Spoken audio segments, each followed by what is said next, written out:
नमस्ते दोस्तों। आज मैं आपके लिए लेके आया हूँ गवर्नमेंट अकाउंट्स। इस वीडियो को आगे देखने से पहले मेरी आपसे अनुरोध है कि सीजीए की वेबसाइट पे जाएं और वहाँ से list of major minor head download करें और उस किताब के साथ में अगर आपके पास है तो उस किताब को इंडेक्स देखते हुए उसको समझते हुए ये मेरा वीडियो देखें। आपको बेसिक कॉन्सेप्ट जो है गवर्नमेंट अकाउंटिंग का वो क्लियर होगा और इसमें आने वाले जो डब्ल्यू के एग्ज़ाम है उसके तैयारी के लिए आपको पूरी मदद की जाएगी कि आपको अच्छे से ये समझ में आए। तो अगर आप ये किताब के साथ मेरा वीडियो देखेंगे तो आपके लिए बहुत ही उपयोगी होगा। दोस्तों, जैसा कि आपको सबको पता है, गवर्नमेंट अकाउंट का जो स्ट्रक्चर है वो 3 भागों में बटा हुआ है। पहला कंसोलिडेट फंड, दूसरा कंटीजेंसी फंड और तीसरा पब्लिक अकाउंट। कंसोलिडेट जो फंड है उसके भी फर्दर 3 भाग हैं। पहला रेवेन्यू, दूसरा कैपिटल और तीसरा जो भाग है public debts and loan.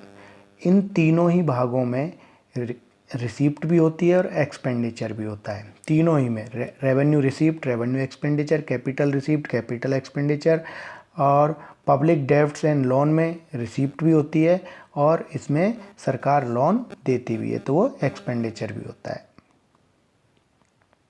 Contingency fund में इसमें सिंगल हेड होता है, सिंगल हेड से ही ऑपरेट होता है, उसी से एक्सपेंडिचर होता है और उसी एक्सपेंडिचर में रिकूपमेंट होता है। रिकूपमेंट का मतलब है कि इसमें से इसको हम रिसीप्ट नहीं बोलते, जितना एक्सपेंडिचर हुआ उसको वापस उतना ही पैसा सरकार को इस कंटीजेंसी फंड में जमा कराना होता है। पब्लिक अकाउंट्स को भी 6 भागों में बांटा हुआ है। ठीक है, 6 भाग कौन से हैं? Debts, deposit, advance, suspense, remittance, cash balance. वापस कंसोलिडेटेड फंड की बात करते हैं। रेवेन्यू रिसीप्ट हेड कहाँ से 0020 से लेकर के 1606 तक अलॉट किए गए हैं। आगे कुछ नंबर खाली रखे गए हैं और पीछे भी नंबर खाली रखे गए हैं। ठीक है, और जो रेवेन्यू रिसीप्ट हेड हैं इनको 3 भागों में बांटा गया है। Tax revenue, non tax revenue और तीसरा है grant in aid and contribution. Tax revenue है फर्दर 3 भागों में बांटा गया है। Taxes on income and expenditure, taxes on property, capital and other transaction, taxes on commodities and services. Non tax revenue, it is further divided into 3 categories: A, fiscal services; B, interest received, dividends and profits; और C, other non tax revenue। Other non tax revenue भी 3 भागों में बांटा हुआ है। कौन सा? General services, social services और इकोनॉमिक सर्विसेज। रेवेन्यू एक्सपेंडिचर की बात करते हैं तो शुरुआत के जो 2000 थे, 2000 तक की सीरीज़ थी वो रेवेन्यू रिसिप्ट के लिए थी। अगली जो 2000 की सीरीज है वो रेवेन्यू एक्सपेंडिचर के लिए। तो वो कौन सी है? 2011 से लेके 3606 तक। इसको 4 भागों में बांटा हुआ है: general services, social services, economic services और grant and aid and contribution. तो जनरल सर्विसेज की मिनिस्ट्री इसके अंडर में आती हैं, सोशल सर्विसेज की मिनिस्ट्री सोशल सर्विसेज के अंडर में आती हैं और इकोनॉमिक सर्विसेज वाली मिनिस्ट्रियाँ इकोनॉमिक सर्विसेज जो हेड हैं इनके अंदर में आती है। ठीक है, कंसोलिडेटेड फंड में capital receipt and capital expenditure. Capital जो रिसीप्ट है उसके लिए एक ही हेड रखा गया है सारी मिनिस्ट्रियों के लिए, वो है 4000। और लेकिन कैपिटल एक्सपेंडिचर जो है वो जिस तरह रेवेन्यू एक्सपेंडिचर था उसी तरीक़ा से जो है इनको अलॉट किए हुए हैं मेजर हेड। तो इसको भी फिर 3 भागों में बांटा गया है: जनरल सर्विसेज, सोशल सर्विसेज और इकोनॉमिक सर्विसेज। जो कैपिटल एक्सपेंडिचर है वो 4046 से शुरू होकर 5475 तक वो 75 तक ख़त्म होता है। यहाँ भी पहले के जो हैं कुछ सीरीज खाली हैं और पीछे भी कुछ जो मेजर हेड है वो खाली रखे गए और इसमें सीधा है कि अगर रेवेन्यू एक्सपेंडिचर में 2000 प्लस कर लेते हैं तो कैपिटल एक्सपेंडिचर का हेड आ जाता है। कंसोलिडेट फंड में आगे बढ़ते हैं। डेब्ट, लोन एंड एडवांसेज के हेड कहाँ से शुरू होते हैं? वो 6001 से लेकर के 7615 तक। अगला है इंटर स्टेट सेटलमेंट का 7810 और ट्रांसफ़र टू कंटीजेंसी फंड 7999। ये आपको मेमोराइज करने पड़ेंगे। जो सिंगल हेड हैं ये आपके ऑब्जेक्टिव क्लास में ऑब्जेक्टिव जो हैं उनमें पूछे जाएंगे। कंटीजेंसी फंड क्या होता है?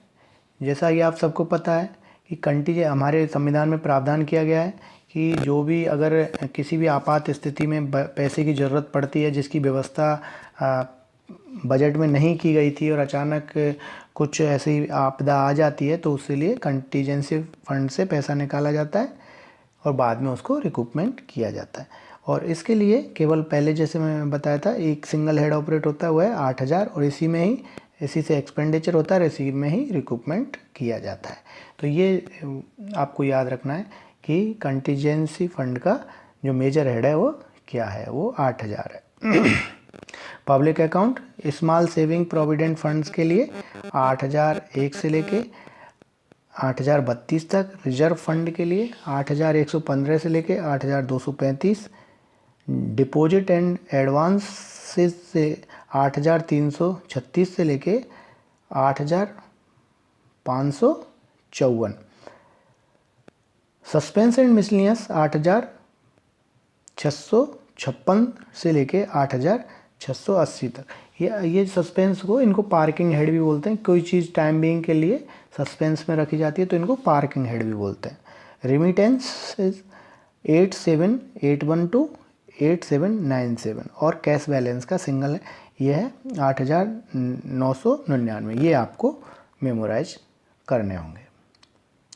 दोस्तों इनका एक न्यूमेरिक कोडिफिकेशन होता है वो आपको याद रखना है। मेजर हेड 4 डिजिट में होता है जिसको फंक्शन भी बोलते हैं। सब मेजर हेड 2 डिजिट का होता है जिसको सब फंक्शन भी बोलते हैं। माइनर हेड 3 डिजिट का होता है इसको प्रोग्राम भी बोलते हैं। सब हेड 2 डिजिट का होता है इसको स्कीम भी बोलते हैं। और डिटेल हेड जो है वो 2 डिजिट का होता है इसको सब स्कीम बोलते हैं। और ऑब्जेक्ट हेड 2 डिजिट का होता है जिसको कि प्राइमरी यूनिट ऑफ एप्रोप्रिएशन बोलते हैं। ये 1 नंबर का क्वेश्चन आप रट लीजिए, इनमें से आना ही आना है। 1-2 नंबर के आपको 2 नंबर, मैं तो कह रहा हूँ इसमें तो कम से कम हो सकता है आपको 10 नंबर तक के क्वेश्चन केवल इन्हीं चीज़ में से आ सकते हैं। वो आपको पूछ सकते हैं मेजर हेड कितने डिजिट का होता है, सब मेजर हेड कितने डिजिट का होता है, तो माइनर हेड कितने डिजिट का होता है, माइनर हेड का दूसरा नाम क्या है, प्रोग्राम है, अदर दूसरे किस नाम से जानते हैं, प्रोग्राम है ना। इस तरीके से सब हेड 2 डिजिट का होता है इसको स्कीम भी बोलते हैं। इस तरीके से आपको सारे ये मेमोराइज करने, बहुत छोटे से हैं।